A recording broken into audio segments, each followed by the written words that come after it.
back to Markets with May. In this episode, we're going to be talking about the Berkshire Hathaway annual reports packet. Now, on the advice of a very, very wise individual, I went ahead and got the physical copy this year of the proxy statement and annual report. And I'm really glad I did, because it turns out, I didn't realize this, but there are some things that are better about the physical version versus the electronic version. Now in this episode, I'm going to do a reveal of what was in the packet. I'm also going to talk about why the physical is better, and then I'm going to tell you how I'm going to vote. But before we get into that, I would be thrilled if you would like, share, comment down below, especially if you're going to this annual meeting or if you've gone in the past, and also subscribe up above. That would just be amazing. Let's get into what's in my proxy statement and annual report packet. Proxy statement and the annual reports comes in this recyclable, as you can see, packet, very eco-friendly. And when you take it out, you have classically the full annual report statement. And I'm really glad that I got this, because usually I read these off the SEC website. And a thing that you always forget happens when you start reading just the SEC website is you miss the shareholder letter, which is actually quite vital to the other items that are in the packet. Namely, you will also be wanting this, which is your proxy statement. Boop-a-doop. And also there is your broker will send you something where you can then show whether you're going to go to the meeting or whether you're going to, how you're going to vote.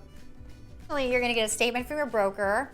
This is where mine are held in custody, and it's going to have the things that you're going to be voting on down below. And then you're going to have this envelope, not to be confused with anything else. This envelope is for you to vote, okay? There is also this thing, which is shareholders information card. Now you're also going to have this card. I have to cover it up because I unfortunately filled it out before filming this. But you're going to have this card that essentially is the credentials order form. And you're going to fill that out, and they're using your address, which is going to be cross-referenced with where this packet was sent as far as shareholders go. So you want to make sure that wherever this packet was sent, they see you as a shareholder of record. So that's the address that should go on this card. And then there's a set of mailing instructions, right? So one of the things I could see people getting confused with is don't get this envelope confused with this thing, okay? You have to put a stamp on an envelope and send. And this again is going to be for you to send for your shareholder vote. So if you accidentally did this the wrong way, which I mean, I don't know, I almost did, I'm not gonna lie, then just remember that there is a will call that you can pick up your tickets at. I talk about that in my last video, so definitely have a look at that if that's unfortunately you.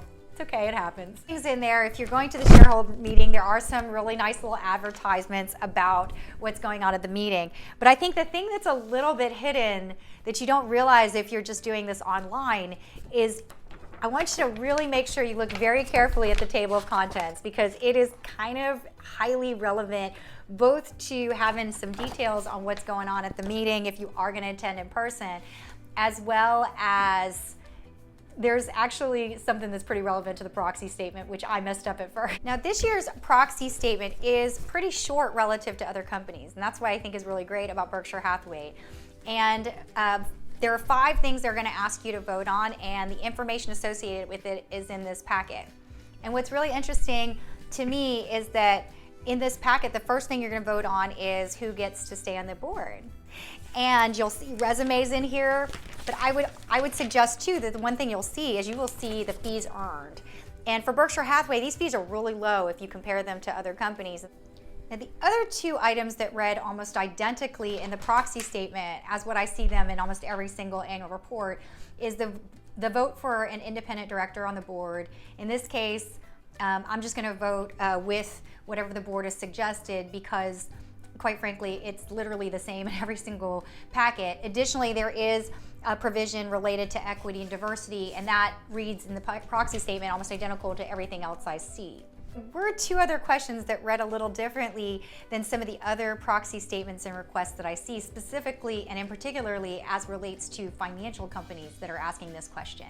And that had to do with the way that the question was worded and how it was responded to as it relates to climate risk. And then the second question was a follow-up on greenhouse gas emissions. And at first, I reacted not so great to this because, you know, I'm not used to it being worded this way. The reason that I think it was worded a little bit differently than what I might see in other shareholder packets is because the climate risk issues are addressed in the letter to shareholders and then Greg Abel's letter in the appendix. And this, if you're reading the hard copy, is easy to see, but if you're reading the 10K off the SEC website, it's not that easy to see because they kind of separate the letter to shareholders, and Greg Abel's letter would not necessarily be in there.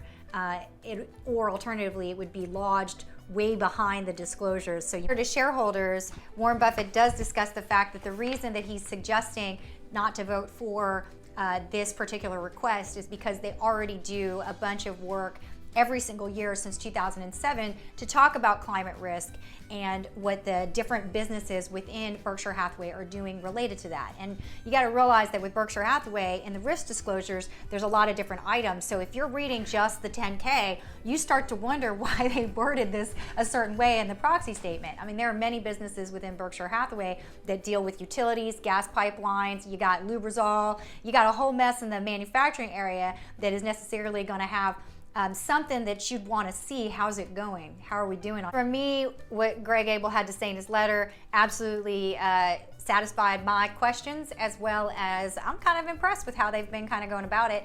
I think the only thing I might want to see in the next letter is if he gives even more feedback on what they're going to do to try to continue to up their game on climate. But at the same time, I'm pretty okay. I'm going to vote with the board on this.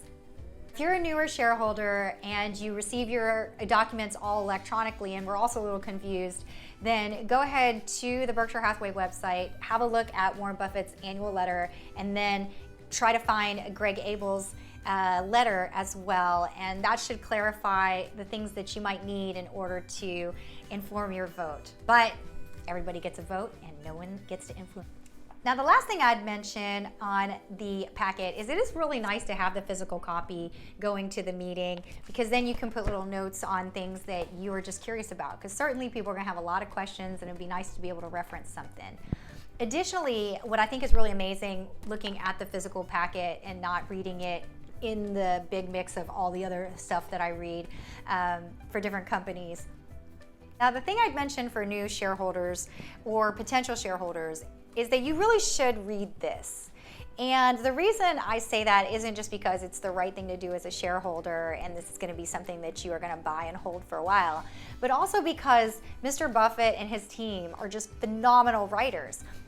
Berkshire Hathaway is not a straightforward company. It's got public equity, it's got fully owned subsidiaries, it's got other stuff. But they managed to make it simplified enough where I wouldn't feel, even if I was a much younger investor, that this would be completely unapproachable. And how he communicates that in a way that's really straightforward helps you to start to understand his thought process and thinking about companies and what makes them great investments. I will try to do another video on just how to get through this 10K because it is quite different from other 10Ks. But for now, that's all I have prepared. Now, I would really love it if you would like, share, subscribe to my channel and comment down below, please, especially if you're going and you've got any tips for me, because